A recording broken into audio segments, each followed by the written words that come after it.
Yes. അപ്പോൾ നമ്മൾ ഈ ധ്യാനത്തിലൂടെ ഒരു പുതിയ പ്രാർത്ഥനാ രീതിയിലേക്ക് പ്രവേശിക്കുകയാണ്. പ്രധാനമായിട്ട് ഈശോ പ്രാർത്ഥനയെക്കുറിച്ച് പഠിപ്പിച്ചത് തന്നെ നമ്മൾ കേട്ടു. നമ്മളെപ്പോഴും മനസ്സിലാക്കുന്ന സ്വർഗസ്ഥനായ പിതാവേ എന്നുള്ള പ്രാർത്ഥനയാണ് നമ്മളെ പഠിപ്പിച്ചതെന്നാണ്.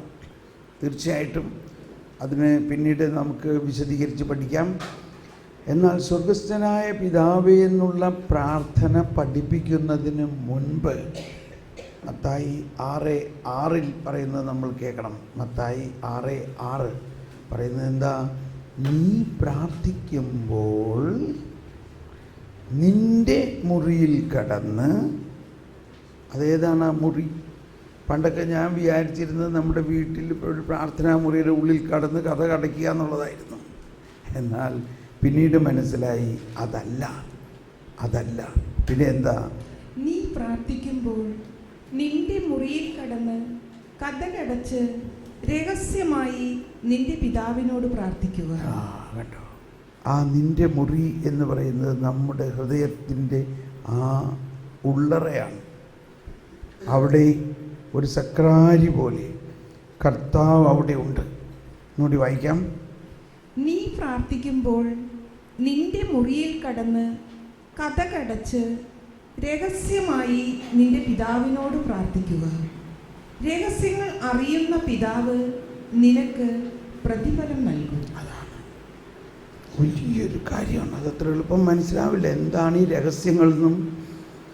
ആ രഹസ്യങ്ങൾ എന്ന് പറയുന്നത് നിഗൂഢാത്മകമായ ദൈവത്തിൻ്റെ രഹസ്യങ്ങളാണ്. പൗലോസ് 1 കൊറിന്ത്യസ് 2-ാം അധ്യായത്തിൽ 9-ാമത്തെ വചനത്തിൽ പറയുന്നുണ്ട്. ഒരു മിനിറ്റ്, ഇത് കംപ്ലീറ്റ് ചെയ്തിട്ട് അങ്ങോട്ട് പോകാം. ഈ 6 പിന്നെ 8 വായിച്ചിപ്പോൾ 6:8 മത്തായി 6:8 നിങ്ങൾ ചോദിക്കുന്നതിന് മുൻപ് തന്നെ നിങ്ങളുടെ ആവശ്യം നിങ്ങളുടെ പിതാവ് അറിയുന്നു. കണ്ടോ? ഇനി എന്ത് ചോദിക്കണം പറയും. ഞാൻ ചുരുക്കി പറയാമെന്ന് വെച്ച് പറയണ്ടെന്ന് വിചാരിച്ചിരിക്കണം. പോയി പിടിച്ച് മോനെ ചതിക്കല്ലടാ.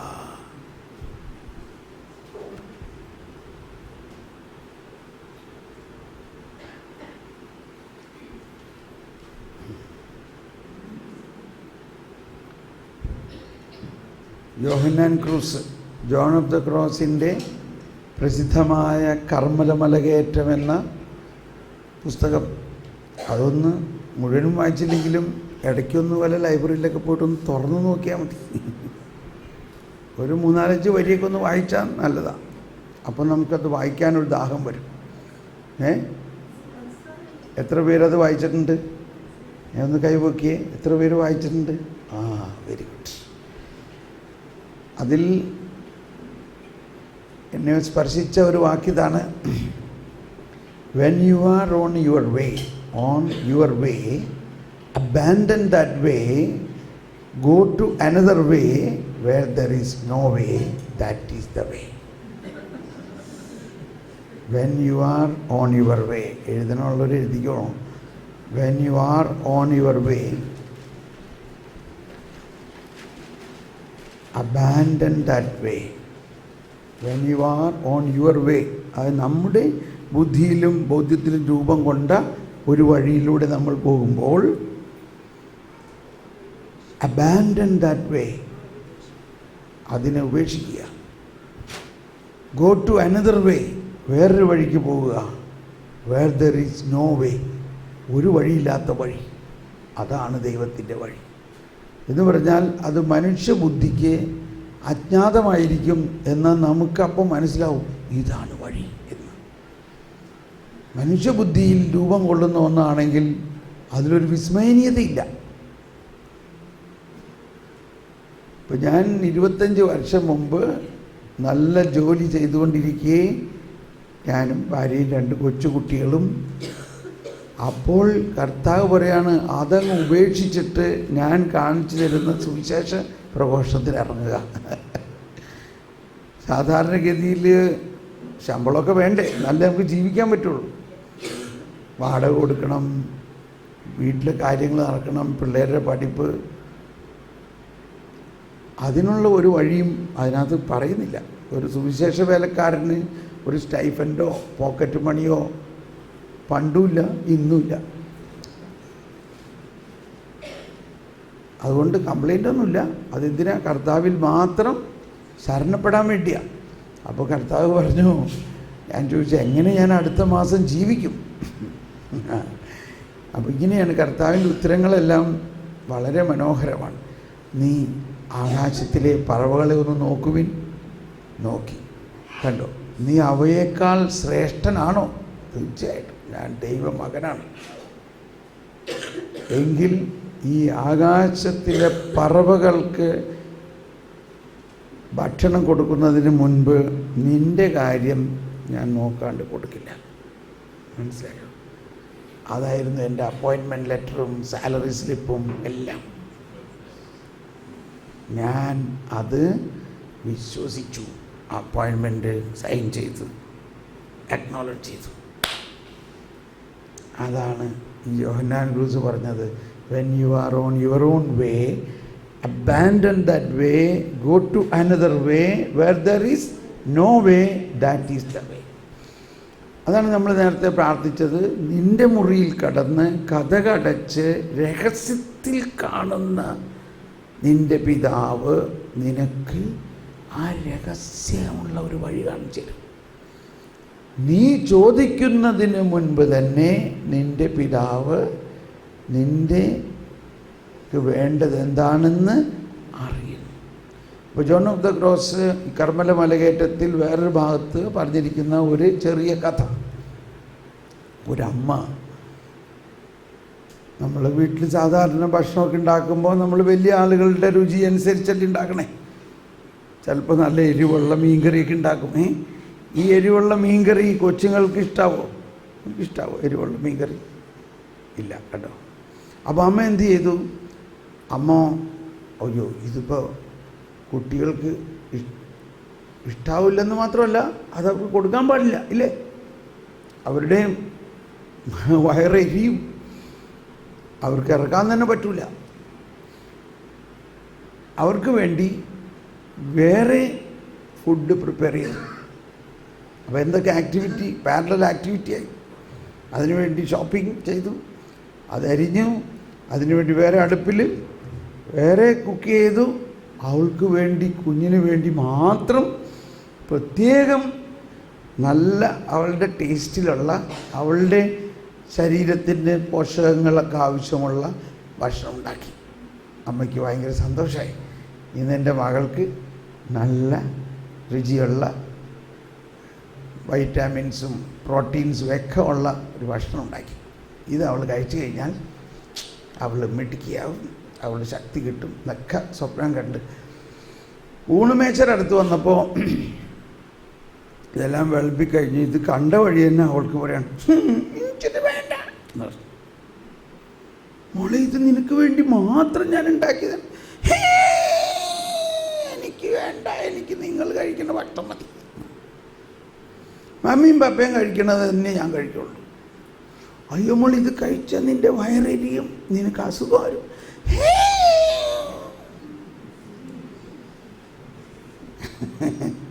എനിക്ക് അത് വേണം, എനിക്കിത് വേണ്ട. ഷോ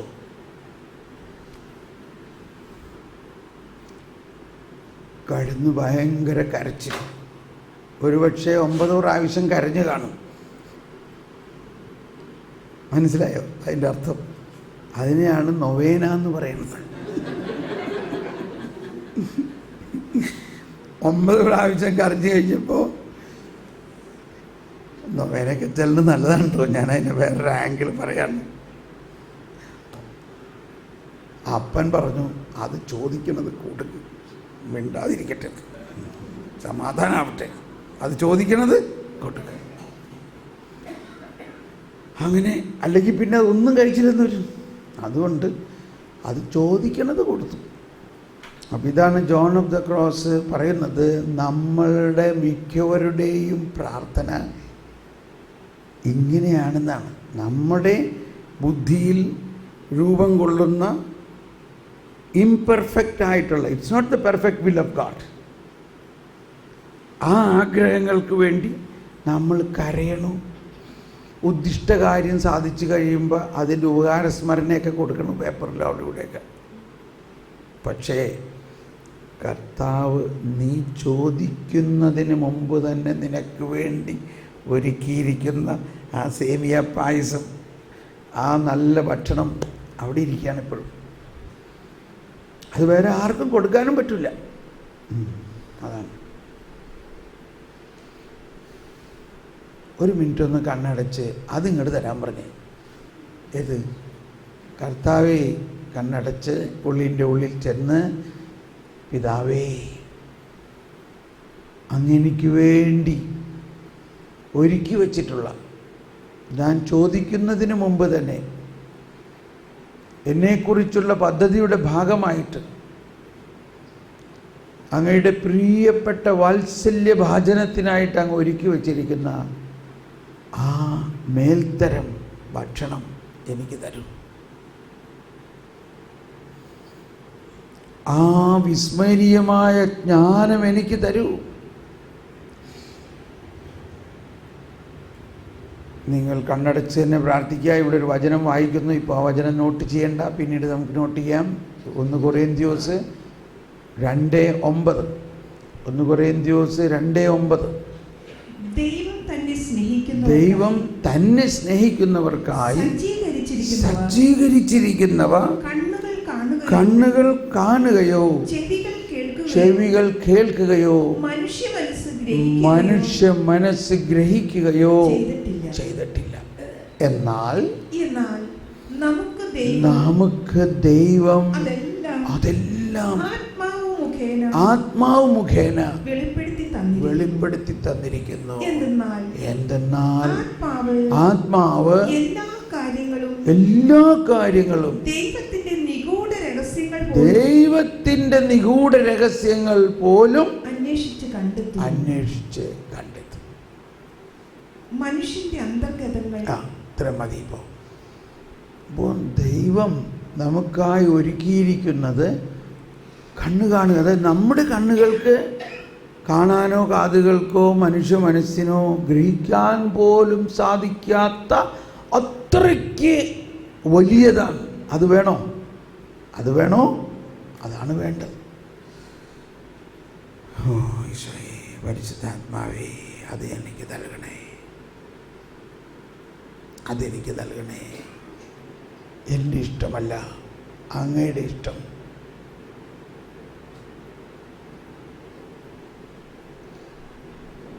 ആമേൻ. അപ്പോൾ ഇങ്ങനെ നമ്മുടെ പ്രാർത്ഥന ഇതിൽ വലിയ ഒരു വ്യത്യാസം ഉണ്ടാകും. ഇങ്ങനെ കുറച്ച് ദിവസം പ്രാർത്ഥിച്ചു കഴിയുമ്പോഴല്ലോ നമ്മുടെ ജീവിതത്തിൽ അത്ഭുതകരമായ മാറ്റങ്ങൾ സംഭവിക്കുന്നത് കാണാം. സംഭവിക്കാത്തതിൻ്റെ കാരണം നമ്മൾ നമ്മുടെ ഈ മണ്ണാങ്കട്ട ബുദ്ധിയിൽ, മണ്ണാങ്കട്ട എന്ന് പറഞ്ഞാൽ മോശമായിട്ട് പറഞ്ഞല്ല, മണ്ണിൽ നിന്ന് രൂപം കൊണ്ടതാണല്ലോ. എന്നാൽ ദൈവത്തിൽ നിന്ന് രൂപം കൊള്ളുന്ന ആ ആത്മീയമായ ജ്ഞാനം, അതാണ് പുതിയ നിയമം. പഴയ നിയമവും പുതിയ നിയമവും തമ്മിലുള്ള ഏറ്റവും വലിയ വ്യത്യാസം ഇതാണ്. പുതിയ നിയമത്തിൽ ദൈവത്തിൻ്റെ ആത്മാവ് നമ്മൾക്ക് നൽകിക്കൊണ്ട് ഈ ആത്മാവ് നമ്മളെ നയിക്കുന്ന ഒരു നാവിഗേറ്റർ പോലെ. നാവിഗേറ്ററിൽ നമ്മൾ, നാവിഗേറ്റർ എന്നല്ല ഇവിടെ പറയണേ, എന്താ പറയണേ, GPS എന്നോ എന്താ, നാവിഗേറ്ററിൽ നമ്മളിപ്പോൾ പോകാനുള്ള സ്ഥലം, ഡെസ്റ്റിനേഷൻ കൊടുത്തു കഴിഞ്ഞാൽ right, go straight, take your right turn and go left, ഇങ്ങനെ നമ്മളോട് പ്രോംപ്റ്റ് ചെയ്തുകൊണ്ടിരിക്കുന്നു. അത് തന്നെയാണ് ഈശോ പറഞ്ഞത് നല്ല ഇടയൻ എന്ന് പറഞ്ഞത്. നല്ല ഇടയൻ എന്ന് പറഞ്ഞാൽ ഇന്ന് നല്ല ഒരു നാവിഗേറ്റർ നമ്മളെ. അപ്പോൾ ക്രിസ്തീയത എന്ന് പറയുന്നത് നമ്മുടെ സ്വന്തം ഇഷ്ടപ്രകാരം ജീവിക്കുകയും ഒന്നല്ല. ദൈവം ഇറങ്ങി വന്ന് നമ്മുടെ ആത്മാവിൽ കയറിയിരുന്ന് നമ്മളോട് മന്ത്രിക്കുന്നു, ഡയറക്ഷൻസ് തരുന്നു, ജ്ഞാനം നൽകുന്നു. ആ ഡയറക്ഷൻ അനുസരിച്ച് മുന്നോട്ട് പോവുക. ആരെപ്പോലെ? ആടും ഇടയനും. ആട് ഇടയൻ്റെ ഡയറക്ഷനിൽ പോകുന്ന പോലെ. അപ്പം നമ്മുടെ ലൈഫ് വളരെ ഈസി ഗോയിങ് ആയിരിക്കും. മറിച്ച് അതൊന്നും ശരിയൊന്നാവില്ല, അതൊക്കെ പള്ളി പറഞ്ഞാൽ മതി, അങ്ങനെ ഇവിടെ പറയാറുണ്ടോ? പള്ളി പറഞ്ഞാൽ മതി പറയാ ഇവിടെ ഇല്ല അല്ലേ? ഉണ്ടല്ലേ? പള്ളി പറഞ്ഞാൽ മതി. അതായത് പള്ളി പറയുന്ന കാര്യങ്ങളൊന്നും നടക്കാൻ പോണ കാര്യമല്ല എന്നർത്ഥം. ഓക്കെ, അപ്പോൾ തൽക്കാലം അങ്ങനെ നിൽക്കട്ടെ. ഇനി ഈ 16-ാം സങ്കീർത്തനത്തിൻ്റെ ഒരു മനോഹാരിതയും അതിലൊളിഞ്ഞിരിക്കുന്ന ജ്ഞാനവും നമുക്കൊന്ന് പഠിക്കാം. അതിനുശേഷം നമ്മൾ സമയമില്ല, 8 മണിക്ക് ബ്രേക്ക്ഫാസ്റ്റിന് പോകാനാണ് പ്ലാൻ. 10 മിനിറ്റ് കൊണ്ട് 16-ാം സങ്കീർത്തനം എങ്ങനെ പഠിക്കും നോക്കട്ടെ. അപ്പോൾ ഇവിടുത്തെ നമ്മൾ ഇന്നലെ പറഞ്ഞൊരു പ്രിൻസിപ്പിൾ എന്താ? ഒരു സങ്കീർത്തനം വായിച്ചാൽ അതിലാദ്യം എന്ത് കണ്ടുപിടിക്കണം? അതിൽ ഈശോയെ കണ്ടുപിടിക്കണം. മനസ്സിലായ? അതിലെവിടെയാണ് ഈശോ ഒളിഞ്ഞിരിക്കുന്നത്, അതൊരു പ്രിൻസിപ്പിളായിട്ട് എടുക്കുക.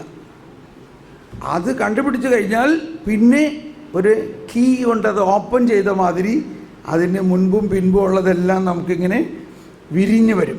അപ്പോൾ ഇതിലെവിടെയാണ് ഈശോ? ആരെങ്കിലും ഒന്ന് പറയാമോ? 16-ാം സങ്കീർത്തനം മുഴുവൻ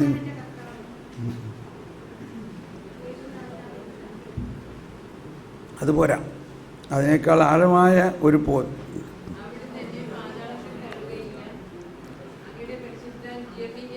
വെരി ഗുഡ്, ഒരു കയ്യടി കൊടുത്തേ ഈ മകൾക്ക്. അവിടുന്ന് എന്നെ പാതാളത്തിൽ തള്ളുകയില്ല. അതിൻ്റെ മുമ്പുള്ളൊരു വചനം കൂടി വായിക്കാം. എൻ്റെ ശരീരം സുരക്ഷിതമായി, എന്റെ ശരീരം സുരക്ഷിതമായി വിശ്രമിക്കുന്നു. അവിടുന്ന് എന്നെ പാതാളത്തിൽ തള്ളുകയില്ല. അങ്ങയുടെ പരിശുദ്ധൻ ജീർണിക്കാൻ അനുവദിക്കുകയില്ല. അപ്പോൾ ഇതാണ് ഈശോ എപ്പോഴും പറയുമായിരുന്നു, അവരെന്നെ കൊല്ലും, എന്നാൽ 3-ാം ദിവസം ഞാൻ ഉയർത്തെഴുന്നേൽക്കും. ശരീരം ജീർണിക്കാൻ ആരംഭിക്കുന്നത് 4-ാം ദിവസമാണ്. അതാണ് ലാസറിൻ്റെ ഭവനത്തിൽ ലാസറിൻ്റെ പെങ്ങന്മാർ പറഞ്ഞത്, അയ്യോ ഇപ്പോൾ 4-ാം ദിവസമായി ശരീരം ദുർഗന്ധം വമിക്കുന്നുണ്ടാവും. 3 ദിവസവും അവർ കബറിട തുറന്ന് കബറിടത്തിൻ്റെ അകത്ത് ചെന്ന് ശരീരത്തെ ലേപനം ചെയ്യുമായിരുന്നു. 4-ാം ദിവസമില്ല. അപ്പോൾ ഈശോയുടെ ശരീരം, ഏത് മനുഷ്യൻ്റെയും ശരീരം 3 ദിവസം കഴിഞ്ഞാൽ ജീർണിക്കും. എന്നാൽ ഈശോയുടെ ശരീരത്തിൻ്റെ പ്രത്യേകത എന്താണ്? ഈശോ മനുഷ്യനാണ്, എന്നാൽ അതേസമയം ദൈവവുമാണ്. ഈശോ മരിക്കുന്നതിന് മുമ്പ് തന്നെ ഈ അധികാരം യേശുവിന് കൊടുത്തിരുന്നു. അതാണ് യോഹന്നാൻ്റെ സുവിശേഷം 10-ാം അധ്യായം 18-ാമത്തെ വചനം, 18-19. യോഹന്നാൻ 18:10 യോഹന്നാൻ 10-ാം അധ്യായത്തിൽ 18-19 പറയുന്നത്, എനിക്ക് ആരും എന്നിൽ നിന്ന് അത് പിടിച്ചെടുക്കുകയില്ല. ഞാൻ സ്വമനസ്സാ സമർപ്പിക്കുകയും അത് സമർപ്പിക്കാനും തിരികെ എടുക്കാനും എനിക്ക് അധികാരമുണ്ട്. അതായത് യേശുവിനെ സ്വന്തം ശക്തി കൊണ്ട്, യേശുവിൻ്റെ ബുദ്ധിയും ബോധ്യവും സ്വന്തം ശക്തിയിലൂടെയാണ് ഈശോ ജീവൻ കൊടുക്കുന്നതും. ആ കൊടുത്ത ജീവൻ കൊടുത്തു കഴിഞ്ഞിട്ട് മരിച്ച ശരീരത്തെ ഉയർപ്പിക്കാനുള്ള അധികാരവും യേശുവിന് കിട്ടിയിരിക്കും. നമ്മൾ ഈസ്റ്റർ എഗ്ഗ്, നിങ്ങളുടെ നാട്ടിൽ ഇവിടെ ഉണ്ടോ ഈസ്റ്റർ എഗ്ഗ്? എന്തിനാണ് അങ്ങനെ വലിയ പോപ്പുലർ ആയിരിക്കില്ല അല്ലേ? ഈസ്റ്റർ എഗ് ഉണ്ടെങ്കിൽ എന്തിനാണ് Easter egg?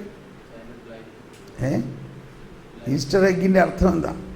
Sign of life. എന്താണ് അതിൻ്റെ അർത്ഥം?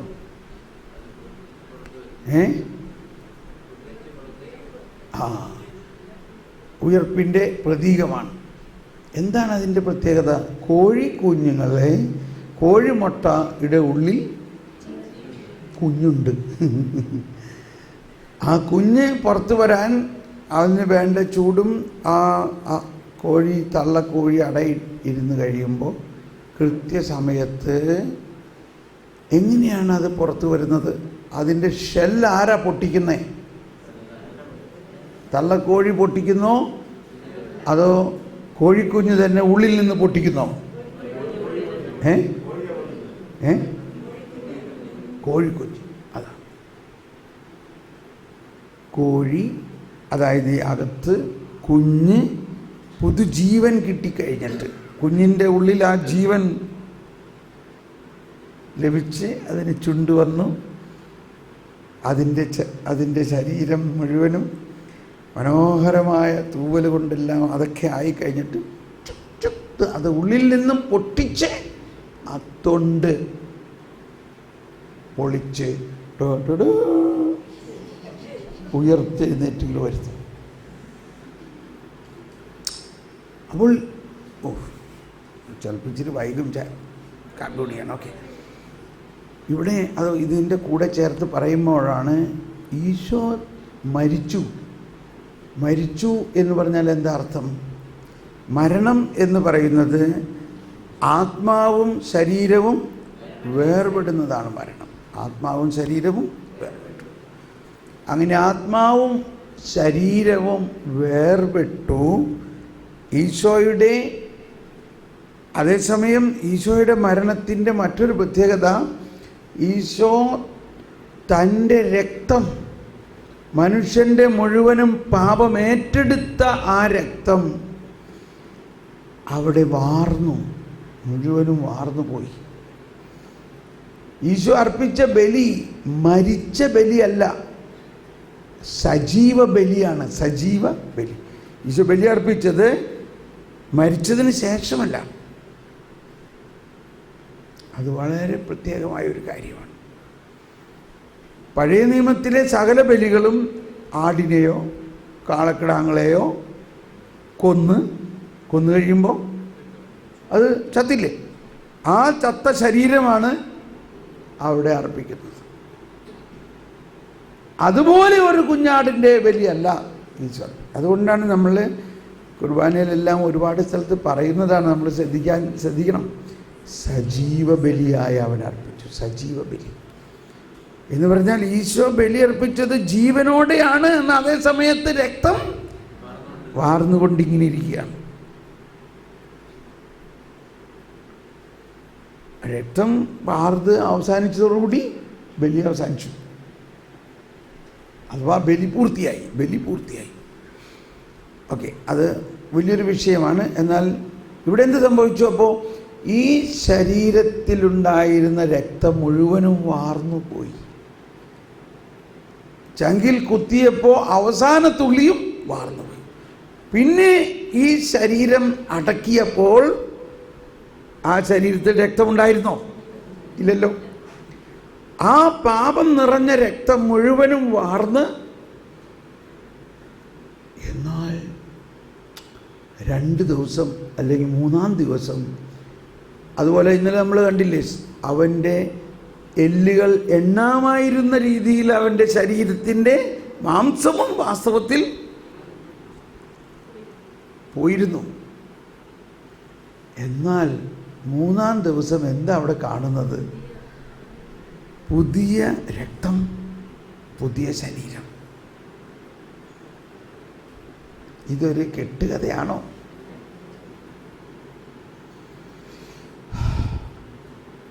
അതാണ് വലിയൊരു രഹസ്യമാണത്.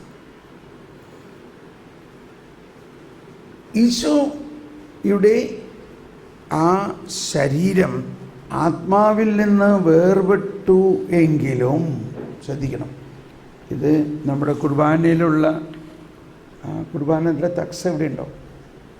തക്സ ഉണ്ടോ? കുർബാനയുടെ തക്സ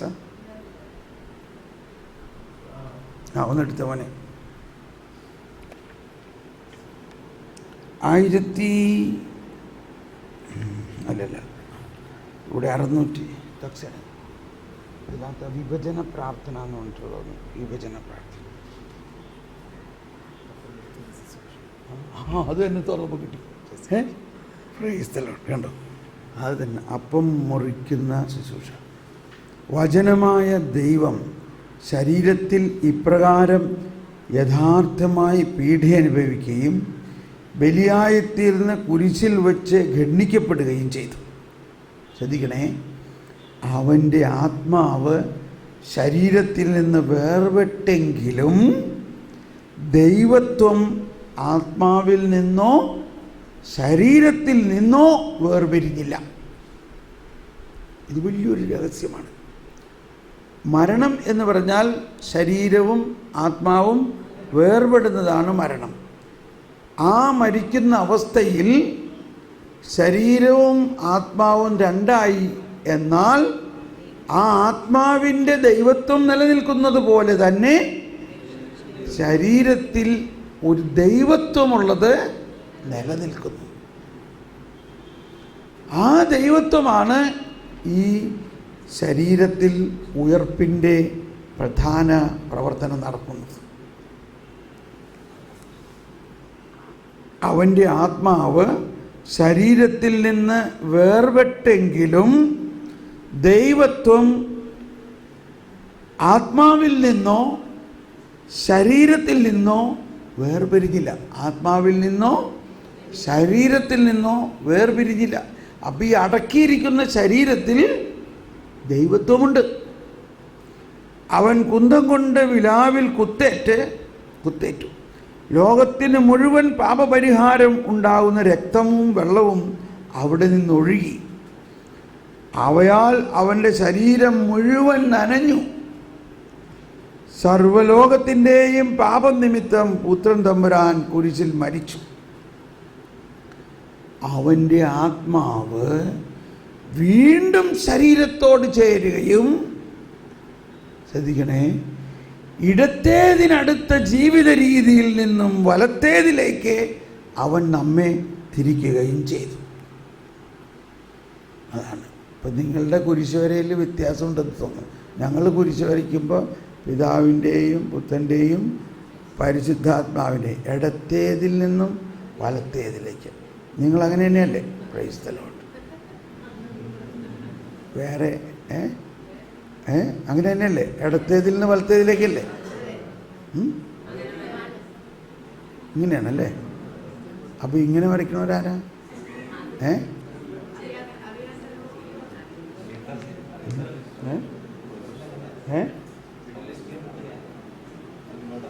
പൗരസ്ത്യ. ഓക്കെ, തൽക്കാലം നമുക്ക് നമ്മുടെ അപ്പോൾ അതാണ് കുരിശുവരയുടെ പ്രത്യേകത എന്ന് പറഞ്ഞ്, വിശുദ്ധ കുരിശിൻ്റെ അടയാളത്താൽ ഞങ്ങളെ ശത്രുക്കളിൽ നിന്ന് രക്ഷിക്കണേ. കണ്ടോ, എവിടെ ശത്രു? നമ്മുടെ ഉള്ളിൽ തന്നെ. ശത്രു നമ്മുടെ ഉള്ളിൽ തന്നെയാണ്, കർത്താവ് നമ്മുടെ ഉള്ളിൽ തന്നെയാണ്. രക്ഷിക്കണേ നമ്മുടെ കർത്താവേ, പിതാവിൻ്റെയും പുത്രൻ്റെയും കണ്ടോ പരിശുദ്ധാത്മാവിൻ്റെയും കണ്ടോ എന്തു പറ്റി? ഇവിടെ ഇടതുവശത്തായിരുന്ന നമ്മളെ വലതുവശത്ത് നിർത്തി. ഇത് ശരിക്കും ഒന്ന് മനസ്സിലാക്കി കുരിശ് വരയ്ക്കുന്നവർ എന്നും വലതുവശത്ത് തന്നെയായിരിക്കും. നമ്മൾ ഈ അന്ത്യവിധിയെക്കുറിച്ചൊക്കെ കിടന്ന് ഈ ഭയപ്പെടേണ്ട വല്ല കാര്യമുണ്ടോ? നിങ്ങളെവിടെ നിൽക്കും? നിങ്ങളെവിടെ നിൽക്കും? വലതുവശത്ത്. നിങ്ങൾ ആർക്കെങ്കിലും വിധിക്കാൻ പറ്റുമോ? വിധിക്കുന്നവൻ ആരാണ്? കർത്താവ് യേശുമിശിഹ. കർത്താവ് യേശുമിശിഹ നിങ്ങൾ എന്ത് ചെയ്തു? ഇടതുവശത്തു നിന്ന് വലതുവശത്തേക്ക് മാറ്റി. നിങ്ങൾ കാണുന്നുണ്ടോ ഇപ്പോൾ ശാലോമിൽ വരുന്ന രണ്ടാം വരവെന്ന് പറഞ്ഞ എൻ്റെ ഒരു ക്ലാസ് കേൾക്കുന്നുണ്ടോ? ഞായറാഴ്ച രാത്രി 7:30 മണിക്കാണത്. ഞായറാഴ്ച രാത്രി 7:30 മണിക്ക് അതിൻ്റെ റീടെലികാസ്റ്റിംഗ്. ബുധനാഴ്ച ഉച്ചയ്ക്ക് 2:30 മണിക്കും വെള്ളിയാഴ്ച രാവിലെ 8:30 മണിക്കുമാണ്. അതൊന്ന് നിങ്ങൾ കേൾക്കണം. ഒരു പ്രാവശ്യം കേട്ടാൽ പോരാ, 2 പ്രാവശ്യം കേട്ടാലേ അത് മനസ്സിലാവുള്ളൂ. അത് കേൾക്കണം, അത് മനസ്സിലാക്കണം. ഇനി അത് കേൾക്കാൻ പറ്റാത്തവർ യൂട്യൂബിൽ ഷാലോമിൻ്റെ യൂട്യൂബ് ചാനലിൽ പോയാൽ അവിടെ പ്ലേലിസ്റ്റ് പോയാൽ രണ്ടാം വരവ് എന്നുള്ളതിലേക്ക് ചെന്നാൽ ഇത് വീണ്ടും കേൾക്കാം. അതിൽ ഇതിൻ്റെ ഈ പോസിറ്റീവായിട്ട് നമ്മളെല്ലാം പേടിച്ചിരിക്കുകയാണ്. അയ്യോ വിധി.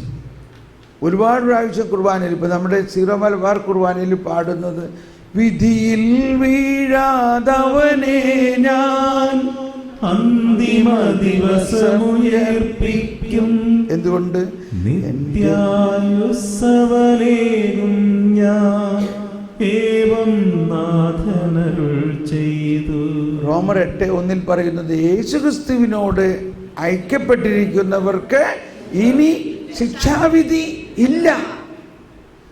യേശു അവൻ്റെ സകല ശിക്ഷയും ഏറ്റെടുത്ത് അവനെ സ്വതന്ത്രമാക്കിയിരിക്കുന്നു. അപ്പോൾ ഇതാണ് ദൈവനീതി. അത് നമുക്കിനി പിന്നെ പഠിക്കാം. എങ്കിലും ഇപ്പോൾ ഇത് വളരെ വിശദമായിട്ട് പോവുകയാണ്. അപ്പോൾ ഇവിടെ കണ്ടോ, 2 കാര്യം. ഇത് എനിക്ക് തോന്നുന്നത് വൈദികർ രഹസ്യമായിട്ട് പ്രാർത്ഥിക്കുന്നതാണ്. ജോഷി അച്ഛോ ഇല്ലേ? അച്ഛൻ പോയി. ഇത് രഹസ്യമായിട്ട് പ്രാർത്ഥിക്കുന്നതാണ്. പക്ഷെ കണ്ടോ, ഇതെല്ലാം നമ്മൾ ഒരു പ്രാവശ്യം ഈ പുസ്തകം ഒന്ന്, അപ്പോൾ അതൊരു ഹോംവർക്ക്. എന്താണ് ഹോംവർക്ക്? നമ്മുടെ കയ്യിലുള്ള പുസ്തകം വായിച്ചാൽ പോരാ. ഈ തക്സ നമ്മുടെ കയ്യിൽ വൈദികർ പ്രാർത്ഥിക്കുന്ന പ്രാർത്ഥന ഇല്ല. അല്ലെങ്കിൽ 2 വായിച്ചോ. ഇതിനകത്ത് ജനങ്ങൾ പ്രാർത്ഥിക്കുന്ന പ്രാർത്ഥനയും ഇല്ല തക്സയില്ലേ. അപ്പോൾ നിങ്ങളത് 2 ഒരു ഹോംവർക്കായിട്ട് ഒരു പ്രാവശ്യം ഒന്ന് വായിക്കണം.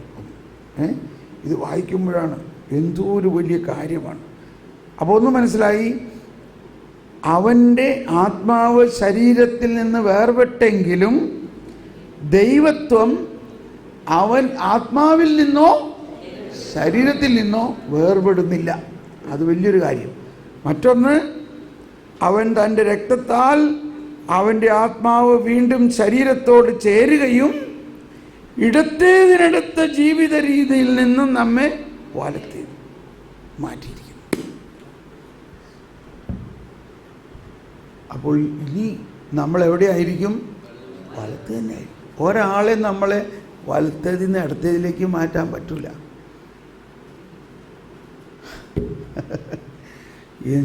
ഓക്കെ, അതിൻ്റെ മതബോധന ഗ്രന്ഥത്തിൽ അത് എഴുതിയിട്ടുണ്ട്. ഈ എന്താ, ആത്മാവ്, ദൈവിക സ്വഭാവം ശരീരത്തെ വിട്ടു പോകുന്നില്ല. 650 CCC 650 സഭാപിതാക്കന്മാർ പുനരുത്ഥാനത്തെപ്പറ്റി ചിന്തിക്കുന്നത്, ക്രിസ്തുവിലെ ദൈവിക വ്യക്തി അവിടുത്തെ ആത്മാവും ശരീരവുമായി ഐക്യപ്പെട്ടിരുന്നുവെന്നും മരണം വഴി അവ തമ്മിൽ വേർപെട്ടപ്പോൾ പോലും അപ്രകാരമായിരുന്നുവെന്നുമുള്ള ഈ വീക്ഷണത്തിൽ അടിയുറച്ചാണ്. വ്യതിരിക്തവും വേർപെട്ടു നിലനിന്നിരുന്ന 2 മാനുഷിക ഘടകങ്ങളിൽ ഓരോന്നിലും സന്നിഹിതമായിരിക്കുന്ന ദൈവിക പ്രകൃതിയുടെ ഐക്യം വഴി വീണ്ടും ഒരുമിച്ച് ചേരുകയും സംയോജിക്കപ്പെടുകയും ചെയ്യുന്നു. അങ്ങനെ സംയോജിക്കപ്പെട്ട ഭാഗങ്ങളുടെ വിഭജനത്തിലൂടെ മരണവും വിഭജിക്കപ്പെട്ട ഭാഗങ്ങളുടെ സംയോജിപ്പിക്കലിലും പുനരുത്ഥാനവും സംഭവിക്കുന്നു. പെട്ടെന്ന് മനസ്സിലായില്ലേ? ഒന്നും മനസ്സിലായില്ല അല്ലേ? അതുകൊണ്ടാണ് ജ്ഞാനത്തിന് വേണ്ടി പ്രാർത്ഥിക്കണം. എന്നിട്ട് ഇത് വീണ്ടും വായിക്കണം. 650. ഈ കാര്യങ്ങൾ നമ്മൾ 1, 1, 2 പറയുന്ന മാത്തമാറ്റിക്സ് മാതിരി അല്ല. ഇത് 1 ഈസ് ഗ്രേറ്റർ ദാൻ 99 എന്ന മാത്തമാറ്റിക്സാണ്. 99 നല്ല ആടിനെയും ഉപേക്ഷിച്ചിട്ട് അതിനെ ഈ 99 ആടിനേക്കാളും വിലപ്പെട്ടത് ആ വഴിതെറ്റിപ്പോയ ഒരാടാണ്. ഈ മാത്തമാറ്റിക്സ് പഠിക്കണം. ഓക്കെ, അപ്പോൾ സങ്കീർത്തനത്തിൽ 16 വരിക വീണ്ടും. അവൻ്റെ ശരീരം വിശ്രമിക്കുകയായിരുന്നു. അവൻ്റെ ശരീരം ജീർണിക്കാൻ അനുവദിച്ചില്ല എന്ന് മാത്രമല്ല, ആ ശരീരത്തിൻ്റെ അവസ്ഥ എന്തായിരുന്നു? എൻ്റെ ശരീരം സുരക്ഷിതമായി വിശ്രമിക്കുകയായിരുന്നു. ശരീരം സുരക്ഷിതമായി വിശ്രമിക്കുകയായിരുന്നു. എവിടെയാ? ഈ കബറിടത്തിൽ. എന്നിട്ട് അപ്പോൾ സാധാരണ മനുഷ്യരുടെ ശരീരം പാതാളത്തിൽ, പാതാളം എന്ന് പറഞ്ഞാൽ മരിച്ചവരുടെ വാസസ്ഥലമാണ്, നരകമല്ല. പാതാളം എന്ന് പറയുന്നത് നരകമല്ല, മരിച്ചവരുടെ വാസസ്ഥലം. ആ പാതാളത്തിൽ ഉപേക്ഷിച്ചില്ല ദൈവം യേശുവിൻ്റെ ശരീരം. ആ പാതാളത്തിൽ ഉപേക്ഷിക്കുക എന്ന് പറഞ്ഞാൽ 4-ാം ദിവസം ജീർണിക്കും. എന്നാൽ 3-ാം ദിവസം തന്നെ ശരീരം ഉയർത്തെഴുന്നേറ്റു. അതാണ് ഈശോ. അപ്പോൾ ഈ സങ്കീർത്തനവും ഈശോ എല്ലാ ദിവസവും പാടിയിരുന്നതാണെന്ന് ഉള്ള ബോധ്യത്തിലൊന്ന് പാടിയേ. ഈശോ എല്ലാ ദിവസവും ഇത് പാടിയിരുന്നപ്പോൾ ഈശോയുടെ ഉള്ളിലുണ്ടാകുന്ന ആനന്ദം ഒന്ന് ആലോചിച്ച് നോക്കി. ആനന്ദം, ആ ഒരവസ്ഥ. അതായത് ഈശോ തൻ്റെ ഹിതപ്രകാരം ജീവൻ അർപ്പിക്കും. എല്ലാവരും ഈശോയെ ഇടിക്കും, പൊടിക്കും, കുത്തും, രക്തം മുഴുവനും വാർന്നൊഴുകും. എങ്കിലും ഒരു മിനിറ്റ് എങ്കിലും കർത്താവ് എപ്പോഴും എൻ്റെ കൺമുൻപിലുണ്ട്. ഇതൊക്കെ നടക്കുമ്പോഴും അവിടുന്നെൻ്റെ വലതുഭാഗത്ത് ഉള്ളത് കൊണ്ട് ഞാൻ കുലുങ്ങുകയില്ല. അതിനാൽ എൻ്റെ ഹൃദയം സന്തോഷിക്കുകയും അന്തരംഗമാനന്ദം കൊള്ളുകയും ചെയ്യുന്നു. അതായത് ഈശോ ഭയാനകമായി പീഡ അനുഭവിക്കുമ്പോൾ ഒരക്ഷരം മിണ്ടുന്നില്ല.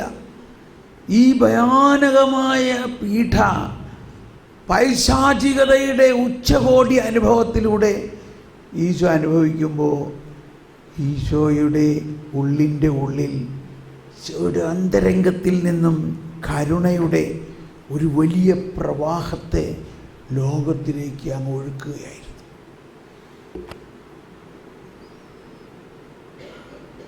അവിടുന്ന് എപ്പോഴും എൻ്റെ കൺമുമ്പിലുണ്ട്. എൻ്റെ അന്തരംഗം മനുഷ്യവംശത്തെ മുഴുവനും രക്ഷിച്ചു കഴിഞ്ഞു എന്നുള്ള ഒരു